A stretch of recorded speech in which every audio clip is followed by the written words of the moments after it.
हूँ देवांशु, कुछ लोग ऐसे होते हैं जिनको देखकर उनके छत को ऐसा लगता है कि वो गार्डनिंग के लिए ही बने हैं। और आज हम पटना के बोरी रोड के एक ऐसे छत पे मौजूद हैं जो कि अशोक श्रीवास्तव जी का है। और आप इनके छत को देखिएगा तो कहिएगा लाजवाब, अद्भुत, एक से बढ़कर एक फूल के पौधे लगाए हैं अशोक श्रीवास्तव जी ने। सबसे पहले हम अशोक श्रीवास्तव जी का स्वागत करेंगे। गजब का फ्लावर गार्डन आपने तैयार कर रखा है और सबसे बड़ी बात, जैसे भी मिला आपने फ्लावर लगाए हैं जुगाड़ के जरिए और कुछ कबाड़ के जरिए, सब कुछ। क्या फ्लावर्स हैं हमारे दर्शकों को बता दीजिए अब। धन्यवाद दिव्यांशु जी। बहुत खुशी है कि आप यहाँ आए सबसे पहले, और आपके दर्शकों को बताना चाहते हैं कि बिल्कुल आपने ठीक बोला कि जुगाड़ और कबाड़ और जो भी मिला है ना, जो भी अवेलेबल रिसोर्सेज हैं उसको यूज़ करके हमने इस गार्डन में यूज़ किया है।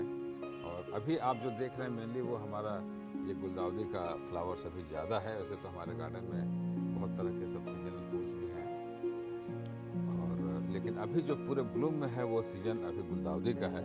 बाकी फ्लावर्स 1 महीने के बाद फिर वो पूरा ब्लूम करेंगे।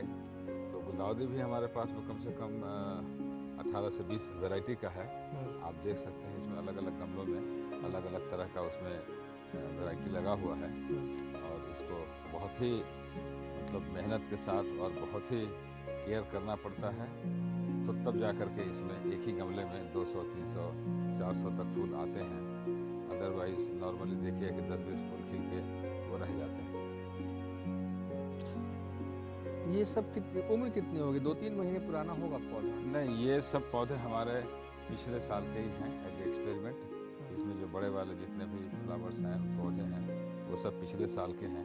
और उनको हमने फिर से मल्टीप्लाई करके और खाद वगैरह अच्छे से डाल करके इसको हमने इनको काफ़ी अच्छा ब्लूम कराया है। लेकिन गर्मी आने लगती है तो गुलाबी जो है वो सूखने लगता है, तो लोग उसे फिर निकाल कर फेंक देते हैं। फिर आप कैसे उसको फिर जिंदा हमने रखते हैं? इसको पिछले साल पूरे गमले में सालों भर पानी डाल के पौधे को हम रिटेन किया। हाँ। और उसमें खाद पानी डालते रहे। हाँ। उसका केयर करते रहे, तो उसका नतीजा ये हुआ कि फ्लावर्स के जो प्लांट्स है वो काफ़ी बड़े बड़े हो गए, और उसमें काफ़ी नंबर ऑफ फ्लावर्स बहुत ज़्यादा आ गए। और अगर केयर नहीं करते, उनको खाद वगैरह टाइम से नहीं डालते, तो वो इतने बड़े बड़े नहीं होते। तो आप देख सकते हैं कि बहुत ही बढ़िया फूल आया है, और पूरा ब्लूम एकदम एक साथ किया हुआ है। और ये इधर बोगनवेलिया भी लाजवाब दिख रहा है, लाल पूरा भरा हाँ, हुआ। ये एकदम स्पेशल वैरायटी है। और इसका खासियत ये है कि सीजन में एक साथ सारे ब्रांचेज में फूल आ जाते हैं, तो देखने में एकदम ऐसा लगता है कि पूरा लाल लाल हो गया है एकदम। ये कितना पुराना है ये पेड़?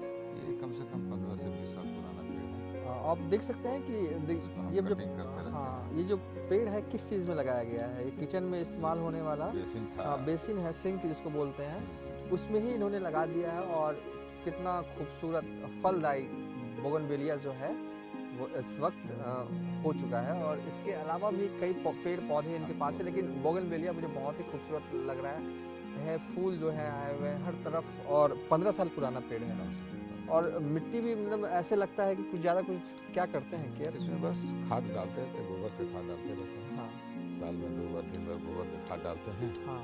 तो ये एकदम अपना फिट रहता है। और हाँ। फिर कटिंग करते हैं, इसका हाँ। साइज बहुत ज़्यादा बड़ा नहीं हो जाए इसलिए। हाँ, और ये कचनार है शायद। हाँ, ये कचनार है। देखिए कितना एक साथ में जब खिलता है, तो इसको बोलते हैं, पुराना गाना था कि कच्ची कली कचनार की, तो ये गाना बहुत सूटेबल है इसके लिए। सामान्यतौर छत पर इस तरह के पेड़ नहीं दिखते हैं कचनार के, लेकिन आपने ये भी लगाया है। ये भी कम से कम 10 साल पुराना पौधा है। हाँ। इसको भी काट छाट के हम एक साइज में रखते हैं। हाँ। और एक सीजन आने पर साल में सिर्फ एक बार ही इसमें फूल होता है। और ये हाइब्रिड वैरायटी का है, इसलिए इसका जो फूल का साइज होता है वो बहुत बड़ा होता है। जो नॉर्मल कचनार होता है जो देखते हैं सड़क के किनारे, उसके कंपैरिजन में इसका फ्लावर बहुत ही बड़ा होता है, साइज बहुत अच्छा होता है। आप स्क्रीन पर इस वक्त कचनार के फूल देख रहे हैं, जो कि ठंड का मौसम है। और वैसे भी ठंड का जो मौसम है वो फूलों का मौसम कहा जाता है। हर तरह के ज़्यादातर फूल जो हैं वो इसी मौसम में उगते हैं। और जहाँ भी देखिए, जिनके भी छतों पे देखिए, जिनके पास जितने भी गमले हो, इस वक्त फूलों से भरा रहता है। कचनार का पौधा, सबसे बड़ी बात मुझे यहाँ लग रही है, देख सकते हैं कि थर्माकोल का जो बॉक्स आता है ना, उसी में लगाया गया है। मतलब कि सस्ते में गार्डनिंग अब बहुत ही भयंकर, या कहें कि बहुत अच्छे रूप में करते हैं अशोक श्रीवास्तव जी। और ये क्या है? ये नास्तासियम का पौधा है, जैसा हाँ। आपने बोला।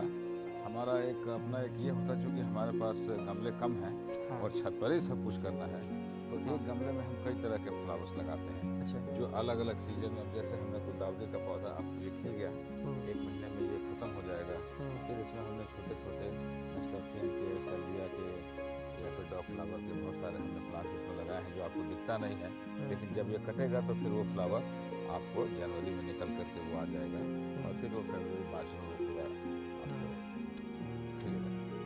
और- एक ही पॉट में हम कई तरह के प्लांट्स लगा लेते हैं। इसके अलावा ये क्या है? ये रजनीगंधा है। रजनीगंधा खिला हुआ है अभी। खिला हुआ है। ये आपके पास बहुत सारी वैरायटीज में है ना? 2 वैरायटी, दो variety डबल है। वैरायटी, एक सिंगल वैरायटी है। इसी पे तो गाना था रजनीगंधा। हाँ। और ये सब कन्ना लिली है, इसमें अभी तो एक ही वैरायटी खिली हुई है हाँ और बाकी हमारे पास कम से कम 20-25 वैरायटी के फ्लावर्स हैं। हाँ। और देखिए इनके पास फ्लावर्स की बहुत सारी वैरायटीज हैं, लेकिन जो भी लगाया है इन्होंने एक तरह से कहें जुगाड़ के जरिए ही, थर्माकोल है या प्लास्टिक के जरिए ही लगाया है। यानी कि अगर आप चाहें तो शौक है तो सस्ते में भी गार्डनिंग का शौक पूरा किया जा सकता है। और आजकल का ये कहा जाता है ना कि आप कोकोपीट डालिए, बर्नी कंपोस्ट डालिए, ये बस ये किसी चीज़ का ख्याल नहीं रखते, बस गोबर लाते हैं, थोड़ा पुराना होने देते हैं घर पे ही और खेती करते हैं। यानी कि बाहर किसी तरह का खाद खरीदते भी नहीं। खरीदते हैं क्या? आप बर्मी पोस्ट तो खरीदना हाँ, पड़ता है, बर्नी लेकिन कंपोस्ट गोबर का खरीदते खाद जो है तैयार करते हैं। हाँ। इसके अलावा कचनार की एक और वैरायटीज दिख हाँ, रही ये है। एक और प्लांट है, ये छोटा प्लांट है, हाँ ये भी 10 साल पुराना हो गया है। हाँ। छोटा plant है। और ये सब लगता है कुछ आने को तैयार है। हाँ, ये पौधे। सब डालिया और गेंदा के फ्लावर्स हैं। हाँ अब 1 महीने में डालिया हमारा पूरा खिल जाएगा, हाँ तब आपको लगेगा कि सही मायने में ये गार्डन अभी तो इसमें थोड़ा पीछे रखे हैं हाँ और 1 महीने में इसमें सब फ्लावर्स आ जाएंगे। हाँ। 1 महीने बाद ये डलिया है गेंदा, हाँ गेंदा गेंदा पूरा है खिल और जाएगा। सब खिल जाएंगे। तो कुल मिला के कहें तो कितने साल से कर रहे हैं आप गार्डनिंग? ये तो कम से कम 25 साल से हम कर रहे हैं, उससे ज़्यादा ही हो गया होगा, 30 साल हो गया होगा। और हमारे फैमिली में सब लोग फ्लावर्स के बड़े शौकीन आदमी हैं, तो हमारे फादर, मेरे जितने भी भाई हैं, मम्मी लोग, सब लोग जहाँ भी हैं गार्डन के ऊपर बहुत ध्यान देते हैं। और गार्डनिंग हमारे फैमिली का समझिए कि बड़ा एक पुराना शौक है। मैं पूछूं कि क्या फायदे होते हैं तो क्या कहिएगा? फ़ायदा ये होता है कि आप बहुत खुश रहते हैं, टेंशन आपके लाइफ में जो है वो कम होता है हाँ ना, और स्ट्रेस फ्री रहते हैं आप। सुबह में जब गार्डन में आते हैं तो सारा आपका तनाव हाँ और स्ट्रेस वो बिल्कुल जीरो हो जाता है। हाँ, इसका आप भी खुश हो जाते हाँ हैं। इसका भी इस्तेमाल करने वाले हैं क्या कुछ लगाने के? इसमें अभी हम कुछ सीजनल फ्लावर्स लगाएंगे हाँ और आपको इसका पिक्चर भेजेंगे, तब आप देखेंगे कि इसका हमने कितना बढ़िया से इस्तेमाल किया है। हाँ सामान लाते हैं मार्केट से तो हम लोग फेंक देते हैं, हाँ तो हम ये थर्मोकोल को अलग अलग जो पॉट है उनको अलग अलग फ्लावर्स के लिए यूज़ कर लेते हैं। हाँ। ये सब वाटर लिली भी दिख रही है। ये वाटर लिली भी है। और ये मिट्टी लगता है तैयार कर रहे हैं आप? ये मिट्टी तैयार कर रहे हैं, हाँ। अभी जो खाली गमले हैं उसमें भर करके सीजनल फ्लावर्स के लिए इसको यूज़ करेंगे हम लोग। हाँ। है ना? क्या क्या है इसमें? मिट्टी, बालू टाइप? इसमें बालू है, मिट्टी है, बालू है, गोबर का खाद है, वर्मी पोस्ट है और नीम की खली है, अंडे की खली है, सरसों की खली है, यही सब डालते हैं। थोड़ा बोन मिल भी डालते हैं उसमें, तो ये एक भरपूर प्रचुर मात्रा में इसमें खाद की मात्रा हो जाती है।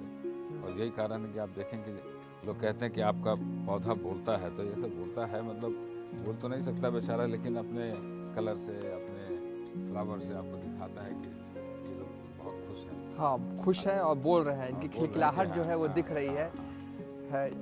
ऐसा है कि आप तन्हाई में भी अगर आप इस छत पे आ जाएं तो आप अपने आप को अकेला नहीं पाएंगे, क्योंकि बिल्कुल। इतने सारे फ्लावर्स के बीच कोई आदमी अकेला कैसे रह सकता है।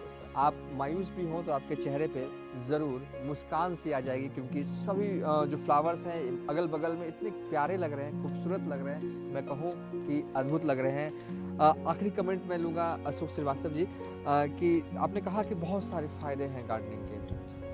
देखा जा रहा है कि 1-2 सालों में गार्डनिंग का जो चलन है पटना में भी काफ़ी बढ़ा है। अगर लोग आपसे कनेक्ट करना चाहें, मिलना चाहें, गार्डनिंग के टिप्स जानना चाहें, क्योंकि कई बार होता है कि आप लोग करना चाहते हैं लेकिन सफलता नहीं मिलती। जानकारी नहीं होती है। गार्डनिंग देखें तो बहुत इजी चीज़ है, और अगर देखें तो ये बहुत हार्ड भी चीज़ हो जाता है। अगर आपके पास प्रॉपर गाइडेंस जो आप लगाते हो फूल होते नहीं है तो फिर आपका कॉन्फिडेंट बहुत ही डाउन हो जाता है। तो उन सब लोगों के लिए क्या लास्ट मैसेज? के लिए हम यही कहना चाहते हैं कि देखिए गार्डनिंग कोई एक दिन में आप एक्सपर्ट नहीं हो सकते हैं। ट्रायल एंड एरर वाली बात होती है। आप स्टार्ट कीजिए और जो भी आपके पास में जगह उपलब्ध है या जैसा भी पॉट है, और उसमें नर्सरी में बहुत सारे सीजनल फ्लावर्स मिल जाते हैं। सरकार का भी सचिवालय नर्सरी है, वहाँ सस्ता रेट पर आपको पौधा मिल जाएगा। तो शुरू में हम यही बोलेंगे कि बहुत महंगा प्लांट मत लगाइए, धीरे धीरे स्टार्ट कीजिए और सीजन के हिसाब से आप यूट्यूब पर भी देख सकते हैं कि सीजन में कौन सा फ्लावर है। खास करके जाड़े में ज़्यादा सीजनल फ्लावर्स आपको मिलते हैं या उगते हैं खिलते हैं, तो उनको लगाइए। गर्मी के लिए कुछ अलग पौधे हैं, बरसात के लिए अलग पौधे हैं, तो खास करके जाड़ा में लगाइए। और आजकल ज़्यादा लोगों के पास में बालकनी या छोटा सा टेरेस होता है, तो उनके लिए हम ये सजेस्ट करेंगे कि सीजनल फ्लावर्स अगर आप नहीं मेंटेन कर सकते तो कम से कम ऑल सीजन या इंडोर प्लांट्स लगाएं। थोड़ा सा उनमें धूप आते रहना चाहिए, टाइम से पानी दीजिए, टाइम से खाद दीजिए। आपका गार्डन या आपकी बालकनी बहुत सुंदर लगेगा और आपको तनाव से बहुत मुक्ति मिलेगी। आप करके देखिए, कुछ भी बहुत आसान नहीं है लेकिन असंभव भी नहीं है। आप थोड़ा स्टार्ट करिए और अगर हमसे कोई भी आदमी कांटेक्ट करना चाहें तो बिल्कुल वो वीडियो के माध्यम से, और आप मेरा मोबाइल नंबर भी इसमें डाल सकते हैं, आप हमसे कांटेक्ट कीजिए और हम हेल्प करने की कोशिश करेंगे। जो मेरी जानकारी है मुझे बहुत खुशी होगी। चलिए, डायरेक्ट उपलब्ध है अशोक श्रीवास्तव जी। मैं नंबर डाल दूंगा कमेंट बॉक्स में और पिन भी कर दूंगा उस कमेंट को, ताकि आपको कमेंट बॉक्स में सबसे ऊपर इनका नंबर दिखे। और जब भी आप इनसे टिप्स मांगना चाहें तो ज़रूर बेझिझक फ़ोन कीजिए। गार्डनिंग सिर्फ हमारे लिए नहीं, सबों के लिए बहुत ज़रूरी है, क्योंकि ये हमें खुशियाँ ही खुशियाँ देता है। गलत बोल रहा हूँ? नहीं, बिल्कुल आप सही बोल रहे हैं। और दिव्यांशु जी, एक बात कहना चाहता हूँ कि आप से मिलकर मुझे बहुत खुशी हुई। जब भी आप आते हैं तो बड़ा अच्छा लगता है, और आपका प्रयास जो है पटना में गार्डनिंग को बढ़ाने के लिए, या जो आप अलग अलग लोगों के वीडियो और अलग अलग गार्डन्स के जो आप वीडियो शेयर करते हैं अपने चैनल के माध्यम से, तो उससे लगता है कि काफ़ी व्यूअर्स आपके हैं। और कई लोगों ने मुझे फ़ोन भी किया कि हमने आपका वीडियो देखा और ऐसा अच्छा लगा ये है। तो मैं आपको मुबारकबाद देना चाहता हूँ। शुक्रिया सर। आपने बहुत अच्छा काम स्टार्ट किया है और इसको आगे बढ़ाते रहिए। चलिए, शुक्रिया सर, जरूर Thank आगे you, बढ़ाते thank you, रहूँगा। thank you, चलिए, thank you. इस वीडियो को हम यहीं पर एंड कर रहे हैं।